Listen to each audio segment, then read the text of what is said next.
All right, we'll go ahead and get started. We've got Coach Harsin here. We'll let Coach make an opening comment. If you have a question, please indicate in the chat. Coach?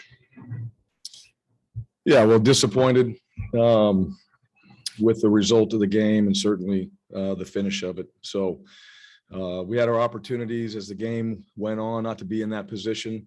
We're still hopefully with a chance at the end of the game to be able to go score and put a drive together that could win it. We didn't get that opportunity. And it comes down to, little things in the game and not putting ourselves in that position. But, we did something. I thought we played hard. In any game, it comes down to execution. It comes down to putting our guys in the best position to be successful. And we didn't do that enough tonight in order for us to win the game. So, we got to go back and we got to look at things that we can do better and really focus on the things that have come up this season in our training and our preparation, certainly from this game, and then make that, again, a point of emphasis that we have got to find a way to have that show up in games and play 4 quarters. That was the mindset coming into this game, was going to be a 4-quarter game on the road against a good team. And we just didn't have enough opportunities there at the end to finish out the 4 quarters of football like we wanted to. So questions. First question is from Michael Gittens. Coach, how do you assess TJ Finley's first start here?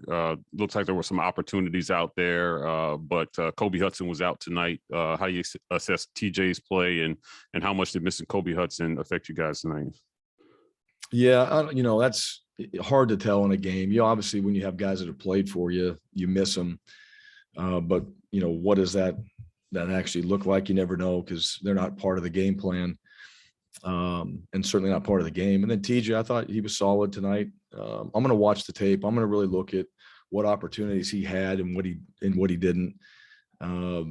First glance, he did some good things. I thought he led in the sideline and we had opportunities. He ran the ball a couple times and had some positive yards for us. But at the same time, there's always going to be mistakes in the game. So I'm going to, before I make any decision on his play, I'm going to look at the film and make sure that we know what happened around him. Did we put him in the best position as a staff? And, how did he go out there and operate? This was a chance for him to be in the game and start the game. And I know he worked hard leading into it, and we didn't get the result that we wanted. Justin Hokanson. Hey, Bryan. What was the explanation on the muff punt? Obviously a really close call that was overturned. I mean, what was said to you on why that was I don't know. I mean, it's that he touched it. That's really what it comes down to. Didn't see that on the field. I think we've all had plays where balls have hit one of our players or another team, and you see the trajectory of the ball change and all that. Didn't call it on the field.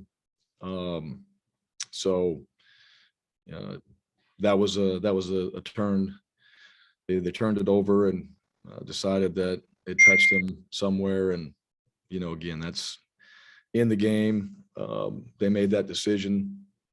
You can argue all you want. I mean, that's the decision they made in there. It didn't look like it on the field, but at the end of the day, it didn't go in our favor. Jordan Hill. Bryan, I wanted to ask you about the 4th down call for you guys right before halftime, going for it on y'all's 35. Just sort of what was the decision, not only to go for it, but on that play call? Well, you saw that we took a shot on that, being aggressive and trying to extend that drive. We could run it, and we had the shot right there. So we took it. That was part of being in that situation, maybe not in particularly that yard line right there, but that play or, trying to take a shot on 4th down. And, you're on the road and you want to give yourself a chance, hopefully hitting a big play. And we felt like we needed to hit some explosive plays in this game. And felt like in practice, that play was a good play for us. And we thought, that was a good opportunity there to be aggressive and take that shot opportunity. Mark Murphy. Yeah, can you talk about Tank's night? He was 22 for 164, but You didn't get the ball to him on your last possession. And on the 4th and 1, you didn't have him on the field on the 35-yard line. That reasoning for that. Seems like he'd be a good guy to fake it to on that play if you're going to throw it. Yeah, well, that's a good idea. Certainly thought through that as well. So like I said, I explained the play and it didn't go our way. If we hit that for a touchdown, then it's a great play. I mean, that's how it works. You take some opportunities in games, doesn't go your way, you're going to be obviously questioned for it. It goes your way. It's a great play. So all those other factors, I mean, I think you're making a comment more than anything. But that's how it turned out. So he had a good night, ran hard. Thought he did some good things. Thought the O-line did some good things. And, we obviously didn't do enough. Tom Green. Hey, Bryan, you talked about your 4th down play, but the drive before when they scored the touchdown on the 4th and 3, just what did you see on that play from your perspective? Yeah, the one he rolled out, kind of got flushed out. Is that what you're talking about? Yeah, that one.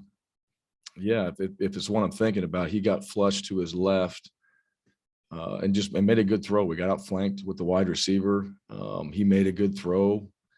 We had one of our guys on him, and we weren't in position. He threw the ball where his guy could get it, and we were out of position to try to stop the play. So, bottom line is, without reviewing it, you get a little pressure on him. You flushed him. Hopefully, you can get him back there for a sack and not allow him to escape. And they just had some things where they got in the perimeter.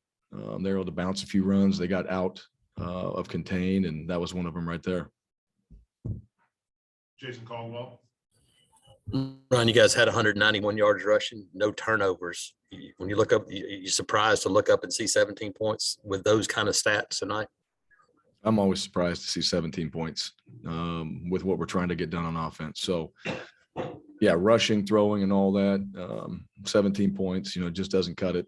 You got to score points. You got to hopefully put your team in a position where, you make it more challenging for the other offense. And, so regardless of our rushing or throwing, I mean, 17 points is not what we're trying to get done.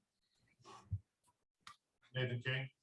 Hey, Bryan, Shane Beamer said after the game that they were running, he felt like the same 2 plays on offense in the second half. Just what was it that they were doing effectively as they were kind of on that scoring run against y'all's defense? He said they were running the same 2 plays? Yes. Okay. Yeah, I think just, they ran inside zone, ran it hard. I know that was one of the 2 plays. And, they were able to get some yards on it. I mean, I thought we slowed that down. I mean, we got them in a position where we used our timeouts. They threw it, had an incomplete pass, so it actually saved us, quite a bit of time. It gave us a much better situation than what we could have had if they hadn't, thrown it. So I thought that was in our favor, and they dropped the ball. And so we got an incomplete pass, and we had a chance to get the ball back on a return. And that's where the ball hit one of our players supposedly, and we didn't get it back. So I don't know what 2 plays exactly, but I know they were running inside, and they were getting some yards on it, and then they were trying to run inside. I don't know if this is considered the second play, but then they were bouncing outside because their guys were doing a good job of just getting outside to contain on a couple of runs. Tobias Wilborn.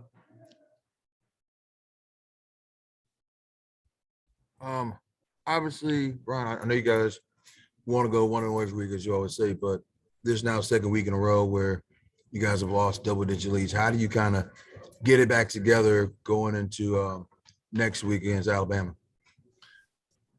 Well, I mean, you get it back together by how you prepare yourself really every day. I mean, you want to go out there and finish. Every little rep you take in practice and everything that you do, you prepare for the situations that we're in. There's answers for what happened to us tonight, whether we did them or not, or we put our guys in that position to do it. That's what we have to go back and assess. So it really just comes back to everything that you do leading into the game, and even some of those routine things that you do week in and week out, because it's just a matter of time before something like that's going to show up.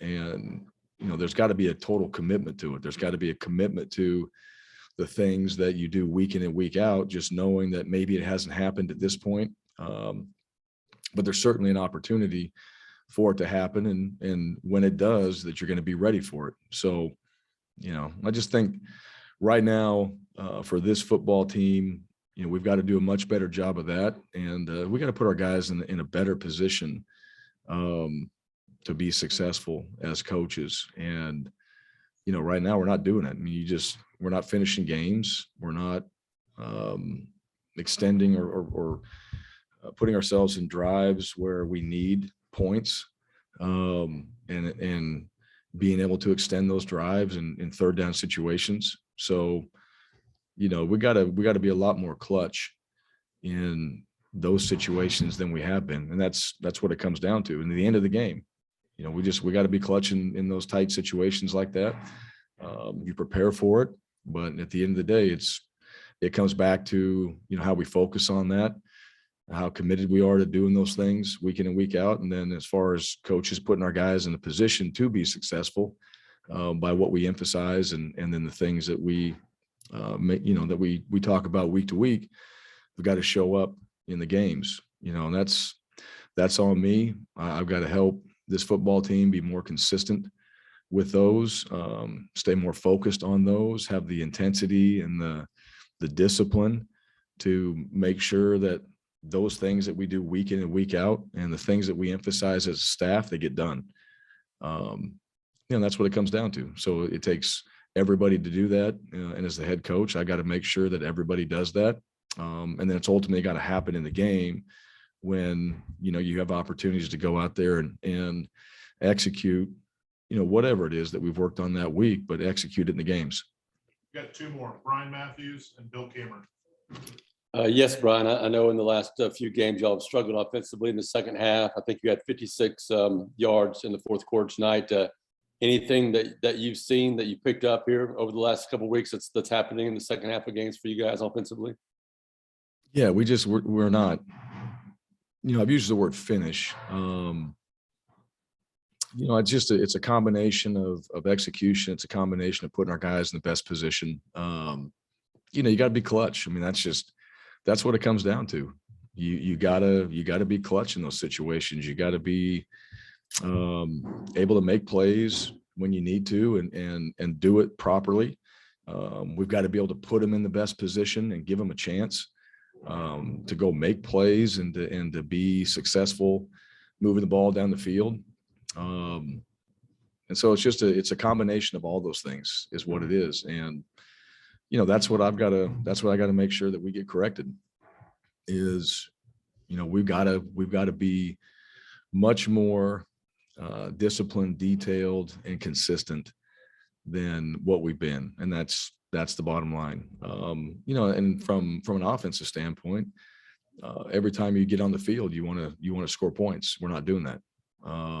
So, we've evaluated that. We've tried to make those corrections. We've tried to emphasize things that we feel are important, but they're not getting done in the game. And that's the reality of it. It's just not getting done. And, again, I'll put that on myself to make sure that those things happen and we do a better job. And, we get ourselves in a position where we can be a lot more clutch in those situations where we can make those plays and execute them and be a much better football team. Because you got to finish. To win games, it doesn't matter. You got to finish. And, that's always been something that is important, certainly in the programs I've been a part of and no different here, but we're not getting it done. That's the bottom line. We're not getting it done. So that's on me to make sure that we get that corrected and we get it done. And those things happen when we step back on the field and play. That's the bottom line. Bill? Coach, there were quite a few times where they were able to break containment on the outside. Was it something specific they were doing, or were they just taking advantage of the aggressiveness and just lack of execution? Yeah, it's probably that. I mean, it's really, we have guys in position to keep contained. I do feel like we made the emphasis of their backs being guys that can really change direction quickly, which they showed that. But on the defensive side, every defense in America has contained, and you really don't want to allow things to, or players to bounce outside. And, so that's something that we got to get corrected. They did a good job. Sometimes it happens. Sometimes you're going in to make the play and the guy puts his foot in the ground, stops, and is able to make you miss. Those things happen. And then you've got someone hopefully behind you that's there to help you with the tackle, and you got to get multiple players to the ball. Now I didn't see it. I saw it on the field. You just see what happened. So I don't know the exact detail of what happened, but we got to keep contained. We got to keep them inside when it's an inside play, and then let those guys, D linemen, linebackers, do their job inside and make the tackles, and then keep contained on the perimeter. All right, Coach. Thank you very much. Okay, thank you.